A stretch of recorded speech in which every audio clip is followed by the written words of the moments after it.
is Off the Cuff Cooking with Rachel and Jodie. I am really excited for this episode because today my friend Jennifer is here to show us how to make a meal planning bullet journal. That's right. And Jodie is making some amazing lemon bars that we get to eat. Let's get started. So bullet journaling is a style of planning. This is one that I put together for my mini planning and pantry inventory, organized eats. And this is just a composition book that I covered. I used pattern paper, but I went over it with Mod Podge to make it a little more durable. But you can use any kind of notebook. You can use a spiral notebook or a journal, a really nice sketchbook or whatever. But then once you get your notebook, you want to see, what are my needs? What am I looking to do? What are my problems that I'm trying to solve? Some things that I have in mind are a master meal list. These are the things that my people like, because when I sit down to make a meal plan, my mind goes blank. I know that doesn't happen to anybody else. So I've got a master meal list divided up into dinners, breakfasts, lunches, and then snack sides and desserts. You know those nights when it's 5 o'clock and you suddenly realize, oh gee, I haven't thought about supper? I have a color code for quick and easy and a color code for no cook that I can go through and look. This is my last minute save the day, I've got to feed people fast meals. I have a question. Yes. Did you buy those somewhere or did you make those? I made those. Oh. Those are super easy. Tab punch. You don't even have to have tab punch. You can just cut rectangles or circles if you've got a circle punch or whatever to make different shapes of tabs. Circles make really good tabs. Yeah. I covered them with packing tape so that they would be more durable, and then just stuck them on with my adhesive. Truly, these are use what you have. You don't have to go out and buy a bunch of stuff. Stop and think, what do I have that I could use for this? So, recipes to try. I have my recipe title and then the location of the recipe, so that if it's a website, I just put down the website. Jodie's always printing off recipes for me. If it's a recipe that she's printed off and I've stuck on my desk, I can say, desk.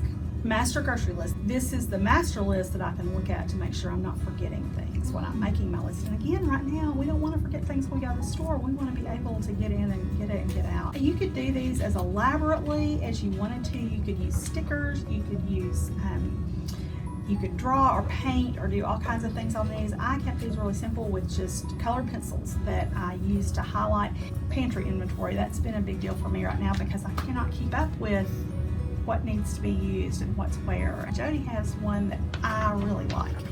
I saw that online and I liked it because she uses the slash mark to say how many she has, but then when she uses one, she puts another line through it And I like that. So that's just a simple little bullet journal for mini planning. And you can do this in a journal you're using for everything else. And again, you can decorate these any way you want to. This is just punches and pattern paper. If you've got punches and pattern paper, you can make anything pretty and fun. This is the Dot Journal, a practical guide, and you can check that out at the Fort Smith Public Library. Or there was also an introduction to hand lettering with decorative elements on Hoopla. It's by Annika Sauborn. And I liked the little decorative elements, but I don't know how to do them, and I don't know what pens to use. Well, my new favorite are the Prismacolor .05 fine line marker. That's what that says, and I love these. This is one I just have started using, and I love these.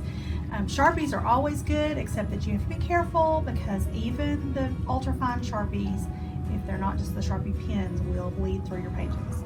The Pilot G2s, these are some of my favorite lettering pens and doodling pens, and they come in so many fun colors. Brush lettering, you're doing thin up strokes and then thicker down strokes, and you kind of have to get into a rhythm. It's kind of like riding a bike.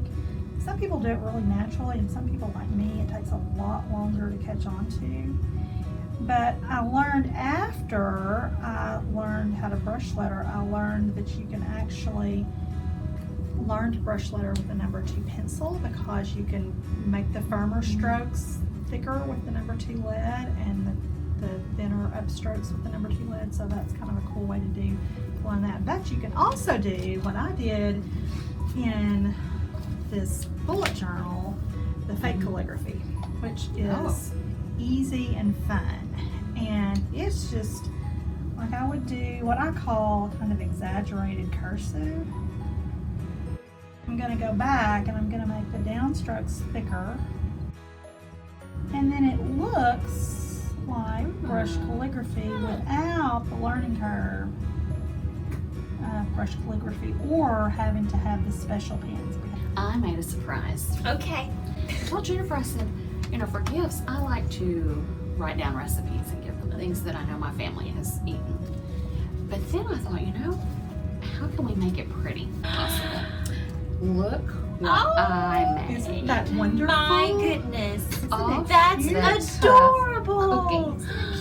And it looks like our I tablecloth. know. And your red And mixer. the little red KitchenAid. You're gonna have to put some glitter on your mixer. I should. Look what she did. She had, it was too long, and So you made it.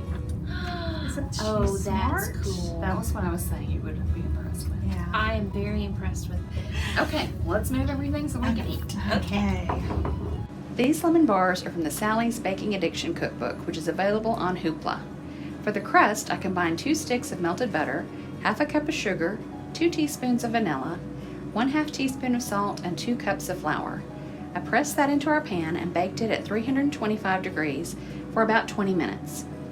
For the filling, I combined 2 cups of sugar, 6 tablespoons of flour, 6 large eggs, and 1 cup of lemon juice. I poured it over the warm crust and put it back in the oven for about 25 minutes.